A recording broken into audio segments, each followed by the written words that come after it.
Hello everyone, welcome back to my channel. मैं हूं मानसी और हम यहां बात करते हैं law of attraction, gratitude, self love and healing के बारे में। आज हम बात करने वाले हैं रोबोटिक एफर्मेशंस के बारे में। ये एक्चुअली बहुत ही इंपॉर्टेंट टॉपिक है which I think we need to discuss, क्योंकि मैंने अपने लास्ट वीडियो में बताया था कि affirmations are so much powerful that they have the capacity to change your reality. तो सबसे पहले तो हम बात करेंगे कि रोबोटिक एफर्मेशंस होती क्या हैं, किस तरीके से ये काम करती हैं, आपको ये करनी चाहिए या नहीं, और इसे करने से आपकी लाइफ में क्या चेंजेस आते हैं। तो जैसे कि इसके नाम से ही पता चल रहा है, robotic affirmations. Robotically you are affirming any sentence और statement over and over again throughout the day. आप किसी भी स्टेटमेंट या सेंटेंस को रोबोटिकली बार बार अफर्म कर रहे हैं पूरा दिन, थ्रू आउट द डे। जैसे for example you are saying कि I am so happy and grateful that me and my SP are together, और you can say I am so happy and grateful that I am happily married to my SP, or you can say I am so happy and grateful that I am earning 1 lakh rupees per month। तो मान लो आप इनमें से कोई भी एक statement, एक sentence बोल रहे हो पूरा दिन, throughout the day, bar bar, over and over again, somewhere around 10,000, 15,000, 20,000 times. मतलब यू आर नॉट ट्रैकिंग कि आप कितनी बार बोल रहे हैं, बस रोबोटिकली आप बोलते जा रहे हैं। That is known as robotic affirmations। तो robotically you are affirming, चाहे verbally या मन में, जैसे भी, but you are doing it continuously without thinking twice about it। अब बिना सोचे समझे बस रिपीट किए जा रहे हैं, बस इतना सोच के कि आपकी रियलिटी बन जाए। तो अब बात करते हैं कि इसे किया क्यों जाता है। तो आप सब इस बात को बहुत अच्छे से जानते हैं कि हमारी रियलिटी को क्रिएट करने में हमारे सबकॉन्शियस माइंड का ही हाथ होता है। तो क्वेश्चन इज कि सबकॉन्शियस हमारी रियलिटी को कैसे क्रिएट करता है। तो जो हमारा सबकॉन्शियस है ये एक सर्टेन पैटर्न पर काम करता है।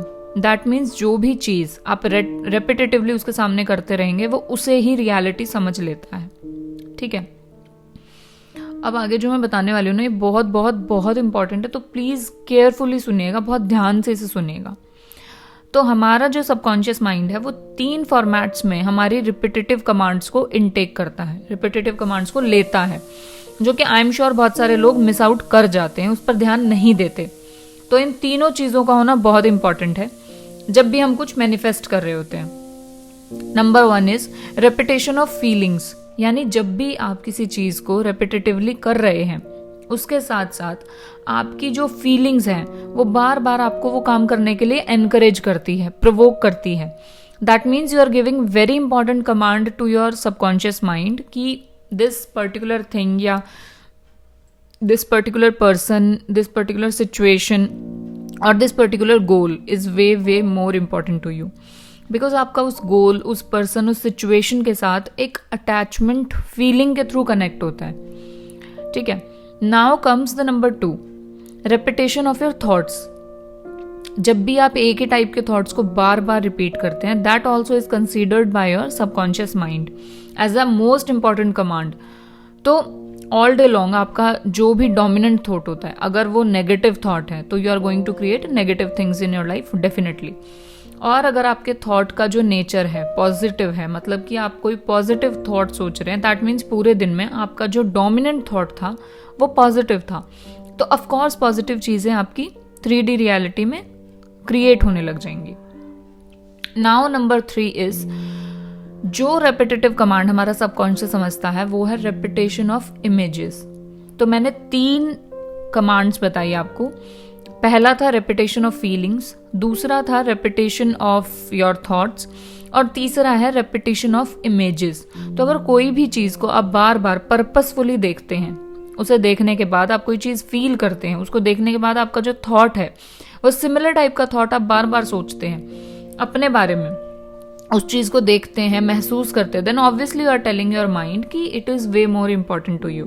एंड दैट इज वाई आपने देखा होगा कि जो विजन बोर्ड है वो बहुत ज्यादा सक्सेसफुल है when it comes down to manifesting something, है ना। लोग विजन बोर्ड यूज करते हैं कुछ भी मैनिफेस्ट करने के लिए, तो वो इसीलिए क्योंकि रिपीटेशन ऑफ इमेजेस वहां पे काम करता है।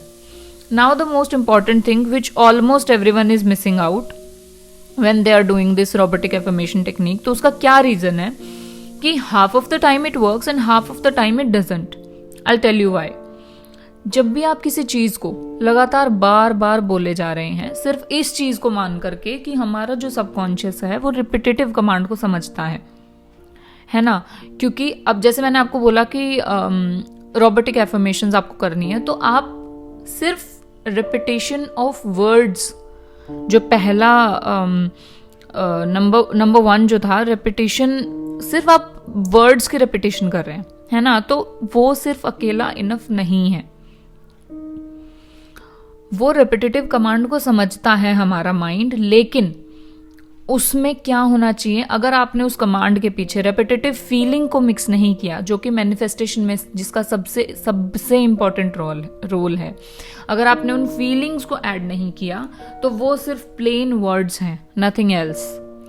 जब आप डेली बेसिस पे उन वर्ड्स को चांट कर रहे हैं, अफर्म कर रहे हैं, लेकिन अगर आपको उसकी कोई वैल्यू नहीं है, उन वर्ड्स को आप सीरियसली नहीं ले रहे हैं, सिर्फ बोले जा रहे हैं, उसका कोई मतलब नहीं है आपकी लाइफ में, सिर्फ उसके कोई मायने नहीं है, सिर्फ आपको बोलने से मतलब है, जब आपके लिए वो वर्ड्स की कोई वैल्यू नहीं है, तो आप खुद सोचिए आपका अपना सबकॉन्शियस माइंड कैसे उन वर्ड्स को सीरियसली लेगा।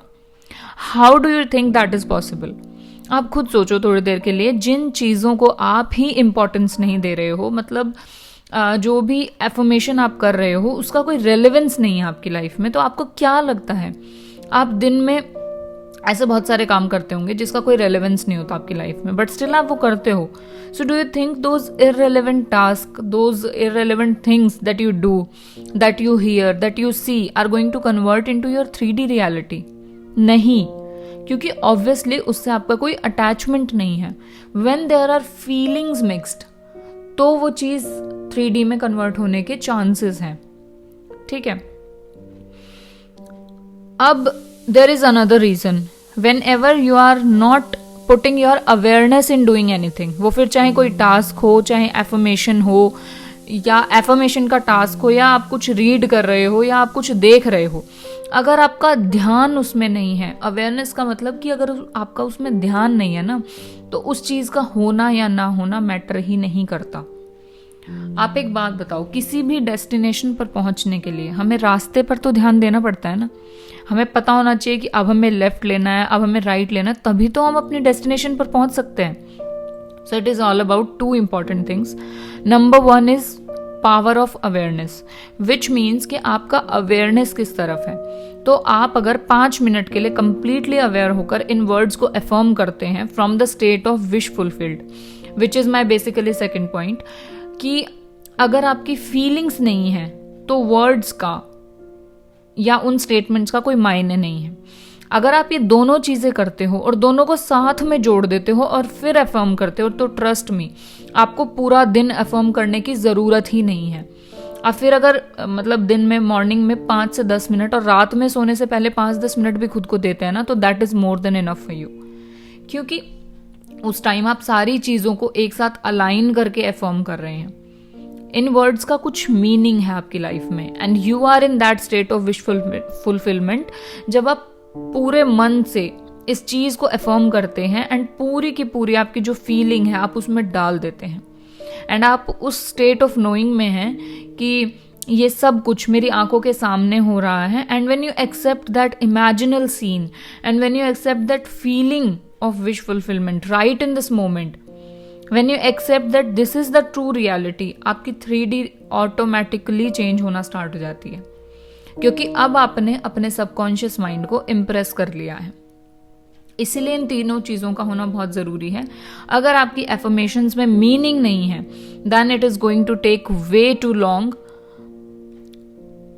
And most possibly it is not going to happen. मैं सच बता रही हूँ, वो होगा ही नहीं, क्योंकि आप ना इस चीज को इस तरीके से देखिए।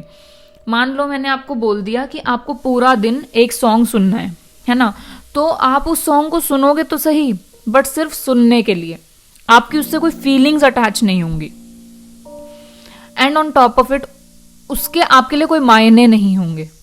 एंड ऑन द कॉन्ट्ररी, एक ऐसा सॉन्ग है जो आपके लिए बहुत मायने रखता है, एक ऐसा सॉन्ग जो मे बी आपके और आपके एसपी के साथ होते हुए किसी ने बैकग्राउंड में बजा दिया हो and you had a nice ball time with your SP and आप दोनों ने उस सॉन्ग पर डांस किया हो, आप दोनों ने उस सॉन्ग को साथ में गाया हो, तो that song will surely make some meaning in your life, है ना.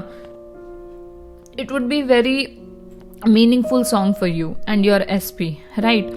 और जब जब आप ये सॉन्ग सुनोगे, मे बी आप ड्राइव करते हुए सुनो या फिर आप अकेले में हो तब सुनो, it is going to jog that memory, है ना. कैसे वो सारी मेमोरीज आपके माइंड में अचानक से आना शुरू हो जाएंगी एंड उसी के साथ आपके फेस पर एक बहुत प्यारी सी नाइस सी स्माइल भी आ जाती है, क्योंकि अब आपके जितने भी मतलब सारे सीन्स से उस मेमोरी से कनेक्टेड वो सारे आपको याद आ रहे हैं.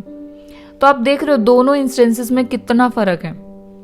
यही है जो इम्पॉर्टेंट डिफरेंस है. इसीलिए ये बहुत ज़रूरी है कि आप फीलिंग्स को साथ में रख के उसके बाद अफर्म करो.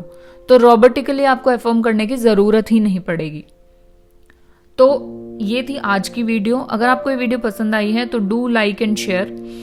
अगर आपको कोई भी डाउट या क्वेरी है तो आप कमेंट कर सकते हैं. I will reply you there. और जाने से पहले do not forget to like, share and subscribe to my channel. मिलते हैं एक नई वीडियो में. तब तक के लिए bye bye, take care and happy manifesting.